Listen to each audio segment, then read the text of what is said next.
Good morning and happy Saturday as we come to you live. This is an opportunity for you to ask questions you might have of the Inside Texas staff.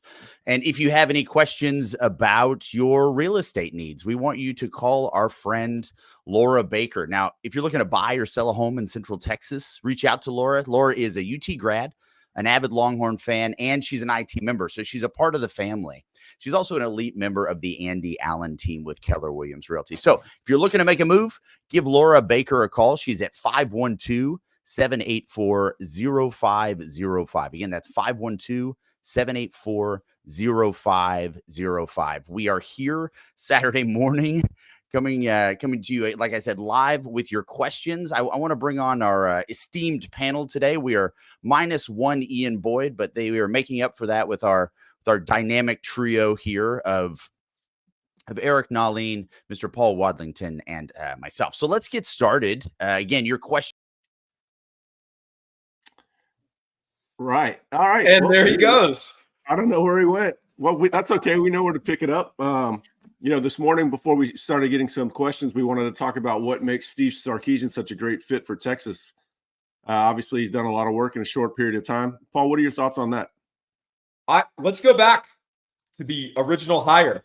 That's what LC's doing. He's in an archive somewhere digging up the original records, so we can. This is it's like Indiana Jones. He cut off himself here. It looks like he cut. That's right. Let's go back to when he was hired, Eric. So Texas gets rid of Tom Herman. It was time to get rid of. Hey, he's back. Hey guys. So Texas got rid of Tom Herman. It was time to get rid of Tom Herman, even though if you looked at it from a pure win-loss perspective, there were people that questioned it, right?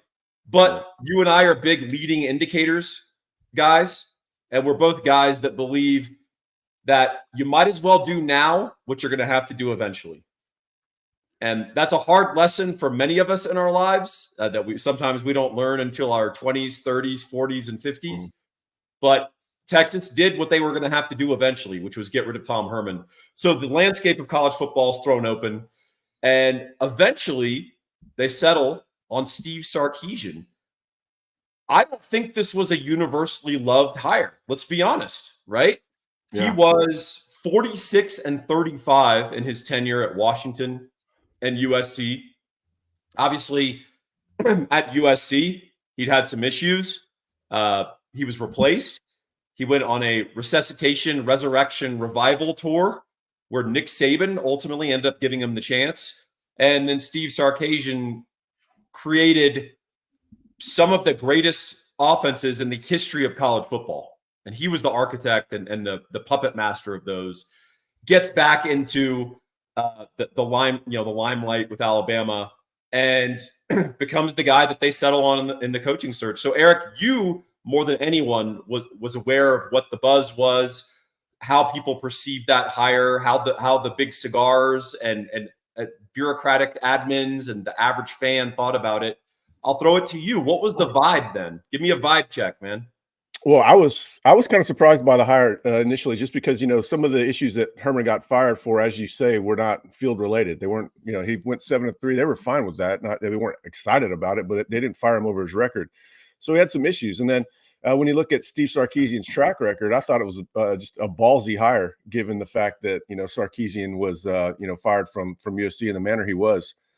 But I was a fan of Sark because I was quite familiar with the UW program and rebuild that he had. My dad lived, 5 minutes from Washington. So I got an up close and personal look of Sark's work there. I knew he was a good coach, and then he saw the offensive acumen.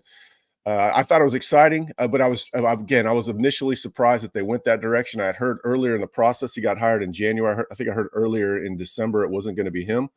But I think Eltai really trusts his read on people. I think he trusts Hartzell and Del Conte's read on it as well. And Sark really run him over on a Zoom call, which if you've interacted with Sark or seen him in any of these press conferences settings, now we've got a lot of familiarity with him.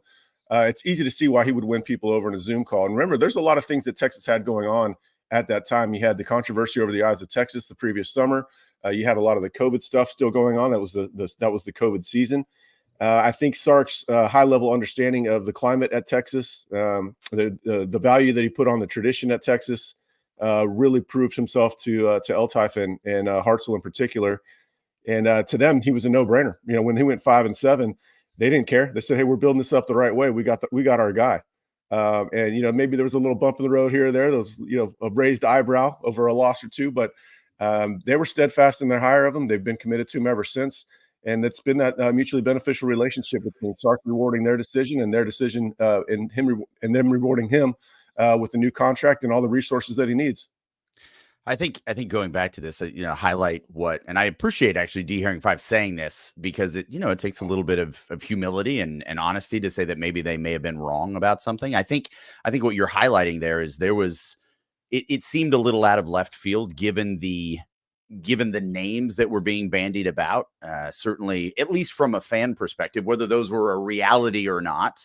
I think that was a bit of a gear shift. And obviously going back to Sark's previous issues, certainly at USC, I think that the fan base was a little bit worried about that. I mean, on the board, there were some less than tasteful comments made about his ability to maintain the job. And I think one of the things about Sark in particular, when you see his interviews, when you see him interact with people, is this idea and this concept that he's really taken on a role of humility. He's been at the mountaintop and had that taken away from him. So I think he's in a position of appreciation, which, you know, I can't speak to other Texas coaches that have been here, but it seems like, you know, certainly with Sarkisian's predecessor, the way that they carried themselves felt a little bit more, dare we say, arrogant in the way that they presented this. And I think that there's a level of appreciation that Sark has being at an institution like this that really resonates with people and allows him to connect on a more basic level with frankly, let's just be honest, like human beings that we're talking to. He's not a coach. He's not a title. He's a person when he's talking to you. And I think that makes a massive difference. You know, LC, you struck on something more broadly that I think we might have a deficit in our culture, which is gratitude, which is perspective. You know, if you go through what Sark went through, you're either going to come out of it diminished or stronger. There is no, you're not going to baseline. You're either going to come out weaker or you're going to come out stronger. And Sark came out stronger. He came out a better person. And he wasn't a bad guy before. He came out, I think, exactly as you say. So one of the things that struck me is I've had people relate anecdotes where they've talked to Sark after a luncheon, or people have called him out on the street, you know, on 6th Street, and he's, you know, coming home from dinner or something. And he gives people time. He looks them in the eye and he takes them seriously. You know, it's very easy as a football coach when you have this level of expertise in something to develop some level of contempt for Joe Fan, who doesn't really know anything. I mean, that's the truth. I mean, the fact is, men in general, specifically, think they know a lot more football than they actually know. They think that they can repair the stuff in their house, typically to disastrous results. We can land an airliner. We can land a plane. Tomorrow, if China invades, we're going to be Wolverines living out in the hills, no problem. Solid. You know, we have a little irrational confidence, and his humility is that people will come up and say something to him kind of ignorant, and he'll look them in the eye instead of just rolling his eyes and be like, "Okay, buddy." He goes, "You know what? That's an interesting point, but let me. It's not that easy, and here's why." And he doesn't have any sort of defensiveness about it. He's a cool guy. I mean, that's the other part of this is you'll hear people that get to hang out with him or talk to him. I can't name a Longhorn football coach that I'd more rather the three of us go sit at a dinner and shoot the crap with, right? And I don't mean he handles the job well politically like a Mac Brown, who really was very deft and charismatic and a brilliant politician in the truest sense. Sark's more like a dude you would love to hang out with. He still understands his title. He still understands what that means. He understands he has a certain code of conduct. He's still a real ass dude, for lack of a better term. Right. And he'll joke around, and he's funny, and he's personable. And all of his ego, because we all have ego about something, all of his ego is very contained and constrained to the things that he's good at, Right. which is where your ego should be. And everything else, it's all humility and a shrug, and he laughs. He's self-deprecating, but he even deals with journalists. Like you'll have there's some hacks in every group reporter pool. I think we know who some of ours are, and we had one question him recently about the cornerbacks getting burned in the scrimmage, and Sark nicely but very firmly kind of fired back and was like, yeah, Kelvin Banks got beat a couple of times. That's football. And also the corners that got beat, if you read Inside Texas, it's guys like Wardell Mack, true freshman, right? And Terrence Brooks, no longer with the program. So it's, Sark's, he's got this. He's seeing the stuff we see. And that is something that, I don't know, Eric, if we always felt this way writing about Texas football, because there were times we'd be like, we're observing this, and surely the coaches are seeing this too. And then you'd realize, no, actually the coaches aren't seeing this, or right. They don't see it the way we do. But Sark sees everything. And in fact, he sees it even deeper than we do. And he's already working on the fix. And that is the refreshing thing about Sark. So I kind of rambled and hit a lot of points there, but I just think, weirdly enough, this so-called laid back SoCal guy, that's how everyone portrays him, talk to some people closer to the program. Mr. laid back SoCal guy is pretty fired up sometimes when things aren't going correctly, or you're ignoring his coaching or teaching points. He can get a little animated and get his point across. But at the same time, he does it really well with the modern player, who you can't just cuss and treat like a dog. I mean, I only played high school football, and it was very normal for a coach to grab you by your face mask and lead you around the sideline as they cuss you. And everyone in the stands was shrugging or laughing.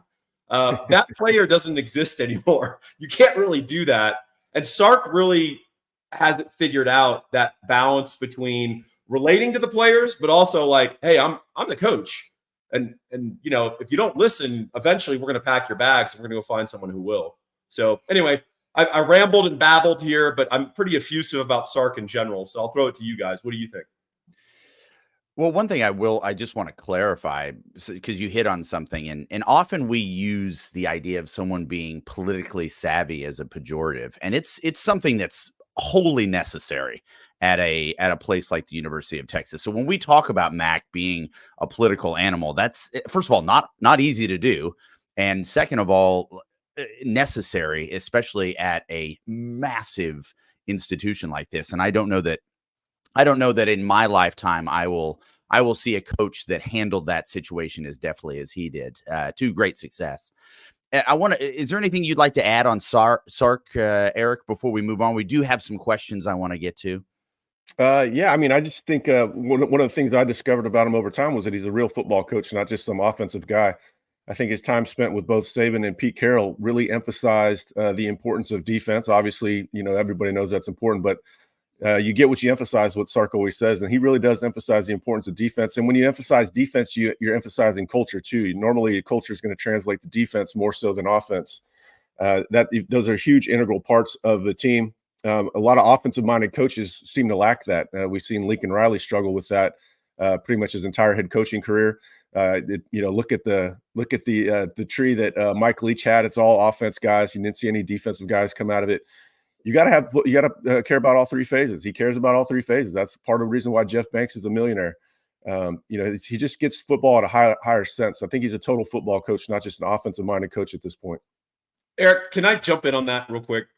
Dude, you nailed it. That's the first thing I noticed about Sark. And if you talk to him or listen to him, he would rather win a game 31-3 than 56-28. He really would. He'd rather just pound someone physically. He's also a guy who is really conversant and really creative with the passing game. He likes to run the ball. Yeah. If you'll let Sark run the ball 45 times, he'll do it. He almost killed poor Bishop Sankey at the University of Washington. I mean, the 200-pound back carried it 44 times in one game. And I think since then he's decided that you could distribute the carries a little bit. But I think he's a total football coach. And very few offensive genius types can evolve and mature into understanding the total game. You know, the easiest thing Sark could do if he wanted to juice his stats is play fast. Yeah. The easiest thing he could do is run 80 plays a game. But you know what? Sark plays deliberately, not just because it suits his offensive play calling, but because he wants to protect the defense.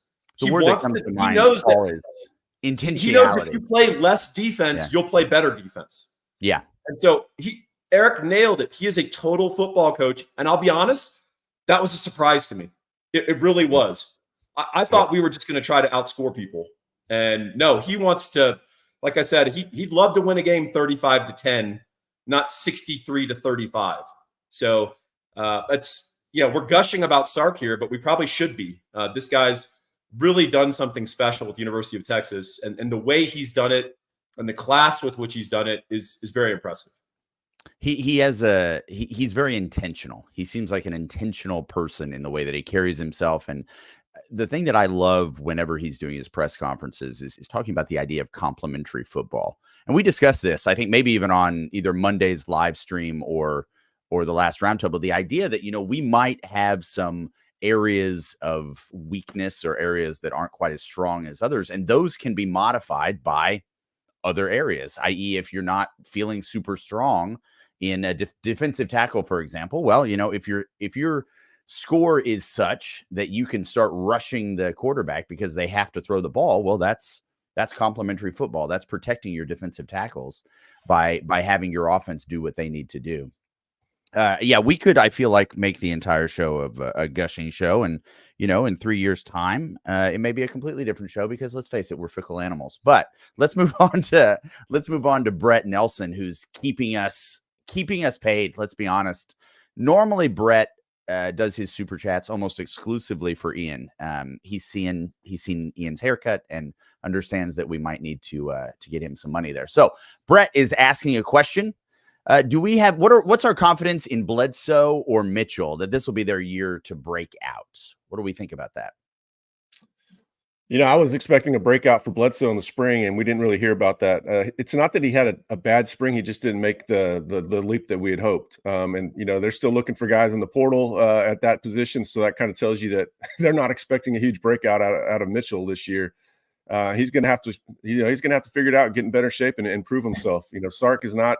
We can lead this right back to Sark though, but accountability is a real thing. You're not going to play if you're not taking things seriously. He wants guys that treat this like with a professional attitude, especially since a lot of them are getting paid. So I don't know about Mitchell this year. I do think Bledsoe's going to play this season. I need to hear what he's going to do in August. I don't have a lot of confidence right now just because he didn't do it when I expected him to do it this past spring. Thank you, Brett. If you have any questions, please go ahead and throw them in the chat. This is when we do these lives, it's an opportunity for us to talk with you and help with the community aspect of what we're doing at Inside Texas.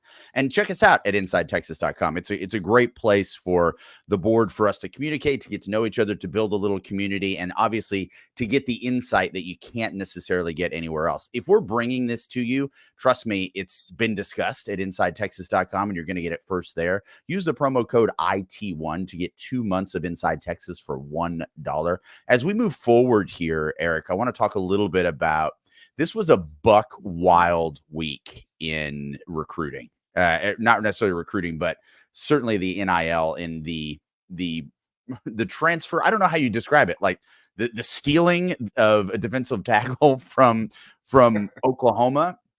This is, again, a couple of weeks ago, we had this discussion about what did we learn? What have we learned with the NIL? And I feel like it just seems like every day, every week, some new wrinkle is being introduced that I just wholly did not expect. And, when you had a kid commit to OU not too long ago with an NIL deal and then come back and decide to go for the good guys, I think it's an incredible thing. I'd love to know, and I understand that we have an obligation to the people that provide us information, our sources, to be somewhat discretionary in what we share. But I would love to know what you're willing to share or can share, really, Eric, about how all these processes are going down. What's going on with this type of stuff that makes this even possible? Well, there's a lot of players that commit elsewhere that Texas could have gotten in the first place, and they're going to work from the top of their board down, not the bottom up. So when they miss on a guy like Dominic Williams, they go, all right, well, who else did we like? And then you start back channeling and you start reevaluating the board again. You have to have a practical sense of who's attainable. So you figure that out, and then you start making another run at them. You don't quit. They don't care. I just wrote an article this morning about Devin Williams, a cornerback commit to Auburn. And I led that article by saying they just don't care if you're committed somewhere else. They lost Cortland Guillory to OU. They're going to lose Kobe Sellers to A&M today, probably. But they don't care if you're committed elsewhere. That's just not, unless the paperwork is signed and legally they can't recruit you, then they don't care. They're just going to keep going after you. So they had the need. Jermaine Lole was still available technically, and really it didn't even come down to OU. Lole was looking at Texas and USC at the very end. And Texas made it happen. They felt they needed to make it happen, and if Texas needs to do something, they're gonna do it. They got the stroke to get these things done. Well, we do have a question here from Huff, Texas. You did already mention Williams. Do you have is it possible to throw a crystal ball at that right now? I know you wrote about it this morning, but what can we? Well, at On3, we do not do crystal balls. We do something entirely different called an RPM. It's just entirely different. It's totally different. I'm sorry about the nomenclature got messed up. I got off the phone with him feeling like Texas had a good chance, but he hasn't visited yet. And, there's only been a couple times I predicted a kid before he visited, and they usually commit, but it doesn't always hold. No, I'm not going to put in a RPM on him yet. He's an electric athlete. I do like where Texas sits. I think they're in a good position to pounce. But that official visit, June 21st, 23rd is going to be good. But that guy is, if you remember Duke Thomas, very athletic cornerback Texas had, didn't have the greatest ball skills. He's like Duke Thomas, but with incredible ball skills. So I think everybody should want Texas to get Devin Williams when it's said and done. Since we're on the topic of recruiting, Paige brings up this comment that she loves Sark's recruiting style. What does that mean? Can you define that for us, Paul? What is his style when we say that? It sounds a little bit nebulous. What is Sark's style of recruiting, and how is it? Well, I was raised back when you turn on the TV Saturday morning and it would be cartoons. Correct. Channel 50. Cartoons were not relegated to the Cartoon Network. You'd have some cartoons, and then you'd have an old rebroadcast of Charlton Heston and Planet of the Apes, inevitably, sometime around noon, right? Or you'd have some Star Trek episodes or something. PBS Nova. Yeah. I remember Pepe Le Pew, who never seemed to break into a sprint, and the cat furiously running away from him could never quite separate, right? He's always bouncing, my darling, I'm coming for you. And he never gets upset. He never loses composure, and he's never sprinting or out of breath. And he realizes that this is a long race. That's what Steve Sarkisian understands about recruiting. And that's what Eric was just reinforcing. Sark has a great recruiting style, which is we're going to swing for the fences. And we realize that these guys may be temporarily committed elsewhere, and it's irrelevant to us. It doesn't matter. It doesn't mean anything to our pursuit. We're going to remain dogged. And the other thing is he's got a lot of, unlike Pepe Le Pew, he's got quite a bit of discretion.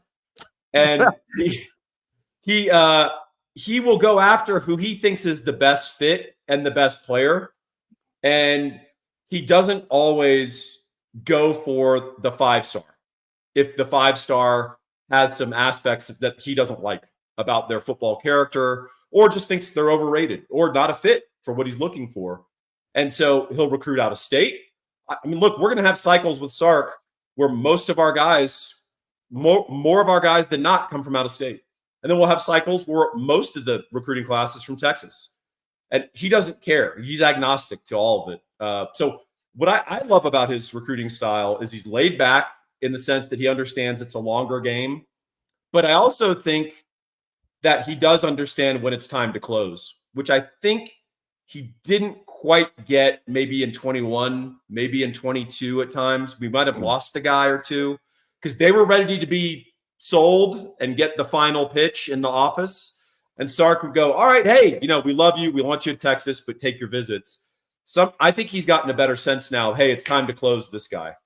I just think he's got a great recruiting approach. Really smart guy. Eric, you probably have better insight on this than I do. I don't know. Well, I like it. I like Paige's comment. That's an adult comment. A lot of times recruiting fans want that dopamine hit, and they'll take anybody, any commit, anytime. They'd have 70 guys in the class by April. I got a text message from a source I I don't know, March or April, they said, yeah, now's about time we're going to start ramping it up and, kind of flip the switch on starting to push a little bit harder. That's a lot later than some other staffs. They just don't get in a hurry. They want as much data as possible. Sark stays very involved in these recruitments. I think a lot of that. I was talking to an offensive coordinator in the Big 12 the other day at a school that knows Sark very well, and we were talking about his approach to recruiting. He's like, yeah, he's very patient, but a lot of those calls and communication with kids is not just to not just to recruit the kid, but to see if he really wants them. He's selecting who he wants essentially. And it does take time for the big board to materialize. May is a huge month for that. May is going to determine how hard they push for guys in June. And then they'll start getting, commits in July and August. But the patient approach is the best approach at a school like Texas. It's not always the best approach for other schools. Texas Tech should always be wise to get guys in as soon as possible. They're great at evaluating. But Texas is playing to their strengths. They can get guys late in high school, just like they can get a Jermaine Lole very late in the portal window. Again, these comments that are coming in are fantastic. We really appreciate the super chats, those that are the guaranteed to make the screen here. And one of those is really important. And this is directly relates to Paul and I, but it's for Eric. And where's our swag, Eric? Yeah. Well, I've got good news for Paul, bad news for LC. It's you get a hat at your 10-year anniversary, and Paul's got to be getting pretty damn close to that. Wow, no, I'm not. I don't even know. I mean, based on LC's got a ways to go, but yeah, it's basically the hat is the equivalent of a gold Rolex. Sweet. Oh, that's great. I mean, based on my performance, I don't think I'm going to make it till after this show, but I do appreciate that. It's something to strive for. I think that's what's important. It's really nice to have some incentives and some goals out there. Paul, this is a question for both of you, but who do we see leading the receiver this year, leading rusher and sack leader? Those three categories right there. And D Herring is giving us the opinion there of Golden, Blue, and Burke. That's not a stretch. I mean, I think that's totally within the realm of possibility. What are your thoughts there, Paul? What are your top three in each, or your top player in each category? God, that's hard. That's really hard. Receiving, I hate to be conventional, but I think it's going to be Bond.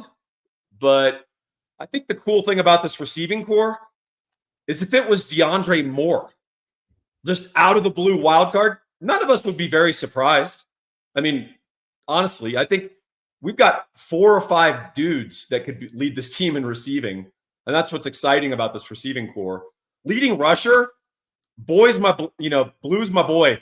I think he's the most talented running back on the team. Now, he may actually lose some rushing yards to receiving because I think he is the guy that can most be the college equivalent of a Marshall Faulk, Alvin Kamara kind of guy that you can split out, you can run out of the backfield. His little Texas route in the spring game where he caught that touchdown from Arch Manning, he got out there real quick and he ran that route like a wide receiver. If you go back and watch it, he doesn't look like a running back. A running back running a route looks like a guy who doesn't run very many routes, and then they catch it and they do stuff after the catch, right? Blue looked like a wide receiver. I honestly believe you could convert him to slot next year and he'd be all Big 12, all Big 12. Yeah, he'd be all Big 12, but he'd be all like an all SEC type performer. I think he's that special. Sack leader, that is incredibly hard. I think there's going to be 4 or 5 guys vying for this. It could be Anthony Hill. It could be Burke. It could be Trey Moore. I mean, how much pass rush specialization is he going to get? Could Trey Moore get 8.5 sacks playing only 300 snaps the entire year? Yeah, very possible. Gosh, I mean, obviously Burke could improve massively. We saw Vosick flash. I mean, that dude's basically demanding to get on the field, but it doesn't seem like there's available snaps. But if you're good enough, they'll make the snaps available to you. So Baron Sorrell, we're kind of discounting him because he's kind of more of a classic run stopper edge. He could break out. I mean, we didn't know Byron Murphy was a dominant pass rusher until last year. So I like Burke. He's as good a choice as any. I guess I'll go Trey Moore. I don't know. I have no idea. It is a tough one, Eric. And what is your top 3 if you've got receiving, rushing, and sacks? Bond, Blue, Moore. All right. So it's that level of concision that we love from you, Eric. Thank you for just Paul bringing laid it in, out. bringing laid it it in out well. high and tight. And just so you know, as we get into these types of things, again, your comments are greatly appreciated. Please bring any questions you may have. If you're wearing any undergarments and you want to virtually throw them at Paul, please feel that you can do that. I can tell you right now that Paul accepts all of those. We will post his address after this, so you guys can mail those if you need to. It's really important. Pablo's in luck. Paul prefers boxers, so Pablo's in luck. Oh, okay. Well, this is all excellent news. So, if we wanted to move on to the idea of look, this is forecasting. We've been talking about this, and I don't know how relevant this is now, given the fact that as we've witnessed this week, things can shift so quickly now. It's not as a slow moving ship as it once were, but JW is asking us a little bit about the defensive tackle position. And again, this is going to go back to the recruiting cycle in my mind, because I don't know. We obviously can't forecast a couple years in advance on the transfer portal. But what do you, this is really in your lane here, Eric. What are you seeing in terms of the defensive tackle position over the next 2 years? And I'm going to include obviously who we already have on campus, right? This isn't just high school kids coming in, but what are we looking like over the next couple of years? Well, they're going to be back in the portal in December, and probably back in the portal next spring as well. They're going to have to keep bringing them in while they, continue to develop the younger guys that they do get. If a guy like Alex January has a big fall, that'll help out their projection for the position next year. They might not feel the need to go get another Bill Norton type. But man, they're making up for lost time by any means necessary. It's kind of unfortunate that none of the guys they got have a lot of eligibility left. If they would have gotten Bear Alexander, that would have been a guy that had 2 years. There's Johnny Bowens up at Oregon that's got 4 years, but it's just a questionable take. So they're gonna find themselves in a very similar position until recruiting catches up. And that's why they've got to go big in this class. But even then, finding a defensive tackle that's going to be able to play early is not nearly as likely as continuing to find these experienced guys. Bill Norton is a very valuable piece. I think Lole was a valuable piece. Savea. I think they're going to be looking for similar guys that fit that same profile this next December. Well, if we were to transfer, because JW is sending us a correction, which you can do in the comment section. That's the beauty of this interactivity. He's curious now about the recruits on the high school side. Do you see where are we with that moving forward? Because again, that's one of those positions that takes some time to develop. Yeah, everybody, Kenny Baker's taking a lot of shrapnel. I was telling a coach at a school the other day, we were talking about NIL. And I said, in an odd way, I feel more confident that Texas is going to land a good class when the recruiting lags, because they're going to have to do whatever it takes to knock it out of the park. So either way, I feel fine. I don't know how exactly the class is going to shake out. I feel like they do need to get Zion Williams out of Lufkin, but they're looking all over the country. Southeast in particular. Some things are going to shake out. But you're right; it's the most important recruiting class position in the class. It's not even close. But I think it's going to shake out well. I just don't know how well yet. But there's going to have to be a group effort. Tashard Choice helps out. Jeff Banks helps out. Sark, of course, helps out. NIL is going to help out. You can't expect Kenny Baker to come in and do it all by himself in his first cycle. I keep comparing him to Chris Jackson. Chris Jackson came in, got off to a bit of a slow start, just because when you come into January, it might be technically the beginning of that cycle, but you're still way behind on a lot of these recruits. Wide receiver coaches have known Decorian Moore for years and years. Kenny Baker doesn't have that luxury yet, but I think 2026 he'll have his sea legs for sure. Right now, it's all hands on deck, but I think it's going to shake out all right. I'm not worried about it yet. I tend not to worry until I absolutely have to. And with this staff, it's not very common that I have to worry about any of the positions getting filled.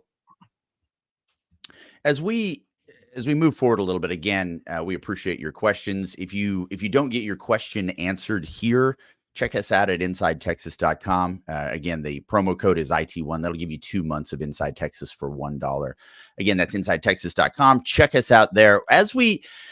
And I want to shift a little bit to something a little bit more on the macro level. As we're moving through, as matriculating through life, we're starting to see some things where two people don't necessarily get along. We've got a Pulitzer Prize winner in Kendrick Lamar and a former child star in Drake that are currently having a very hard time communicating with each other, but they're doing it through song, which I think is incredibly beautiful, that the fact that they're able to articulate their disagreements in such a beautiful way. Sark Attack, I'm going to get to you in a second, but this is something that's really been on my mind. And that is, can you think of a coaching conflict where a coach just absolutely did not get along either with another coach, an organization, something? I know we talked about this a little bit in advance, Paul, and you had an idea that I thought was really great. And I'd love to hear each of us if we just have one conflict that really resonated with us. And we'll start with you, Paul. Yeah, I'll go back to a guy who restored Texas football in Mack Brown. He, when he was at North Carolina, was facing a guy named Steve Spurrier at Duke. And Steve Spurrier and Mack Brown did not get along. I don't think most people know this. And Mack didn't respect some aspects of Steve Spurrier's character. And Steve Spurrier didn't think Mack Brown was really knowledgeable about the X's and O's and nitty-gritty of football. So Steve Spurrier's derisive nickname for Mack Brown was Mr. Football. And he would bring this up not only privately, but also publicly in press conferences. And heavy sarcasm. Well, we got I looked over across the sideline. I saw Mr. Football over there, and I knew we were in trouble. So, yeah, I don't think most people know about this feud, but Spurrier and Mack Brown did not like each other very much. And then, do you guys remember who the Arizona State head coach was a while back that everyone disliked? Trying to remember, not pre-Herm Edwards. Not Dirk Cutter. No, not Dirk Cutter. Gosh, what was his name? Huge. Just people did not like him very much. And I'm thinking hard here. Todd Graham. Oh, yeah, Todd Graham. Yeah, of course. Todd Graham and Mike Leach utterly despised each other. And one of the things Mike Leach used to do during games, because Todd Graham was known very famously as a signal stealer. And he was the Brent Venables before we knew about Brent Venables. And so Mike Leach knew this, and he used to signal directly to Todd Graham standing on the other sideline. So when he would do his signals, he'd do it in a very exaggerated form right at Todd Graham. And then he'd end it sometimes with a hand motion that is not supposed to be captured on national television. Also, Todd Graham would wear wristbands during games. And I don't mean a wristband with plays written on it. I mean like cloth wristbands, like he's Bjorn Borg or something. And Mike Leach started wearing like 8 or 9 wristbands on his arm when he played Arizona State. And he always made sure it was his right hand, so for the post-game handshake, so that Todd Graham would have to see that. They utterly despised each other. And I don't think that was a good down-low conflict most people didn't know about. That's great. Eric, do you have any? Oh, man, I miss Mike Leach. Let me see here. Yeah, Jim Harbaugh versus Pete Carroll. Oh, yeah. For some reason, Stanford, remember they ran up the score big time. They were going for 2, like up by like 30. What's your deal? Yeah, what's your deal? Exactly. What's your deal? The kind of awkward, famous post-game greeting. The beautiful thing about that one is that, it took itself to the NFL. You had Pete Carroll go to the Seahawks, and then I think a year later, Harbaugh's right behind him in the 49ers. And that rivalry became one of the best in football. As a kid growing up on the West Coast, I never would have thought Niners Seahawks would mature into one of the best rivalries in all of pro football. But those teams used to beat the crap out of each other. It looked like Ravens versus Steelers. I think there had to be some carryover between how the coaches felt about each other. But I never understood why Harbaugh was running up the score on USC, other than the fact he was in position to. I'm reminded of the old Woody Hayes quote, which is, at the end of a game against Michigan, he went for 2 to run up the score. And they said, "Why'd you go for 2 there at the end?" And he goes, "Because I couldn't go for 3." Yeah. Right. I think the reason Jim Harbaugh did that is because he could. And, led to that hilarious exchange at the end of the game where Pete Carroll goes, "What's your deal?" And Harbaugh goes, "What's your deal?" Yeah. two 6-year-old girls. It was awesome. Harbaugh's such a weirdo, man. And we got another. I love him so much, and he's so weird. Yeah, we got another one talking about OU and cheaters. You mentioned Venables. What about Switzer? DKR always felt like OU was spying on him, which Barry Switzer, of course, admitted to decades later. So that was a good little rivalry with DKR and Switzer. Well, I don't think younger fans know that DKR subscribed to an older, more gentlemanly code of coaches, which is if a coach asks you for help, it's the coaching dictate of that profession. You must help them.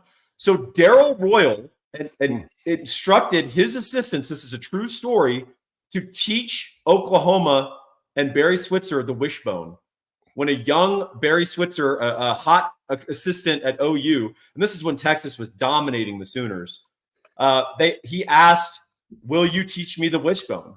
And Royal instructed one of his assistants, like, "Yep, this is coach being a gentleman coach. We will teach you the wishbone." And Barry Switzer certainly used that to good effect to create his legacy. And he pays back Darrell Royal by planting spies up, watching and watching Texas practices, and unbelievable. Just they really hated each other, and I think Barry Switzer earned that hate pretty justly. Yeah. Darrell Royal was not a vindictive dude, but not a guy that Darrell had cared for very much. Hey, Brian Nelson brings up a good one too. That was probably the best one in the Big 12 there for a number of years. Remember, TCU famously beat Baylor. What was that game? 66-63. Was it 2014 when TCU missed the playoffs because of that loss, and it was like 66-63. Those two college coaches, and again, I think it's because the students that go to those schools are so similar. Yet it's like communists hate Nazis and Nazis hate communists. But what's the big difference between the two? I think you got the TCU and Baylor thing going on between those two schools. I think, when I think of rivalries and just massive adversaries, certainly Switzer's on my list. The first one that pops to mind is Bobby Petrino and his feud with motorcycle safety. I mean, if that guy could have just kept it on the road, but apparently sun and wind got in his face, totally derailed his career. Never mind the fact that he had some infidelity issues. And obviously Switzer versus morality. I mean, he had his prime linebacker, the Boz is openly admitted that in the locker room, they're doing coke and shooting guns, which is obviously a New Jersey wedding. But at the same time, I think doing that on a college campus is not the thing that we should be striving for. So those are the feuds that we, and obviously here in the chat, we're seeing a lot of really great ones. I know that this question has been asked a lot, so we don't need to belabor this. And if you really want to know what's going on or what went on with this, I can't stress it enough. Check out InsideTexas.com because there's information on this. But let's talk about this really quickly, as briefly as we can. Essentially, what was the outing? What was the thing that led Herman away? And I know you alluded to this earlier, Eric, and I'm not trying to put you on the spot because you have reported on this. So it obviously wasn't as much to do with on the field stuff. How can you elaborate on that in a discretionary way? Eric, as your attorney, I'm going to caution you to limit what you say. Restrain things in a smart way. I can say this, Herman did not do a good job of creating allies. I think he always, create allies rather than adversaries. And he created a lot of adversaries. Even when he first came into Texas, the way he handled the locker room in his first meeting with the players is kind of how he handled everybody, donors, admin, all that. He just never created any allies. He should have, that 2018 team, he had a couple guys go pro a year early than they should have. Deshaun Elliott, Malik Jefferson. Had he just created allies, those guys would have come back. And 2018 looks entirely different. Instead of just a 10-4 satisfying season and a nice win over Sugar Bowl, they would have been national title contenders. I feel confident. But that was just kind of it. He didn't, he lost the donors in the summer of 2020. He lost the admin really in the summer of 2020. He was on thin ice. I was in Dallas. When was I in Dallas? 2 nights ago. Talking to some of the donors that were kind of involved in that, not necessarily involved in his outing, but were in the loop on that when, they had that disappointing loss to TCU, embarrassing loss, really. They barely beat Texas Tech the week before that. He was on thin ice. The night before the OU game that year, his fate was already pretty much sealed. if he didn't win out, he was basically going to be out of there. And that's what we saw happen. They lost to Iowa State late. That was the nail in the coffin. I can just say this. He did not create any allies. He wasn't necessarily likable. Maybe not the evil person, but some have made him out to be. I don't think he was that. But yeah, questionable personality fit. Questionable personality fit's probably the best way to put it. But there's some other. There's always more to the story, but this isn't the place for it. Eric, I thought you handled that very, very well. This question is for Paul, and this goes back to your boy. It's your boy Blue. Can he be as good as Tony Dorsett? Whoa. Or will he be better in the pass game or the run game? So those are two distinct questions there. Will he be as good as Tony Dorsett? And where does his strength really lie? Is it in the pass game or the running game? What's your take, all right, Paul? Tony Dorsett's pretty rarefied air. And if you're a younger viewer or listener, you need to go pull up some old highlights of Mr. Dorsett. Amazing college player and amazing pro for the Dallas Cowboys. He was actually, I think, the leading rusher in college football history for a while until, he was eclipsed by, I guess it was Ron Dane. Ron Dane got him, yeah. And of course, Ricky Williams, right? He held that title for a while. Do you think Jaden Bigler is as good as Tony Dorsett? I understand the comp because they're interestingly similar players in their play style. They're very slippery, very deft out of the backfield catching. Will he be better in the pass game or the running game? Why not both? I think he's really good at both. And I think he put on some good weight that's making him more confident in the running game.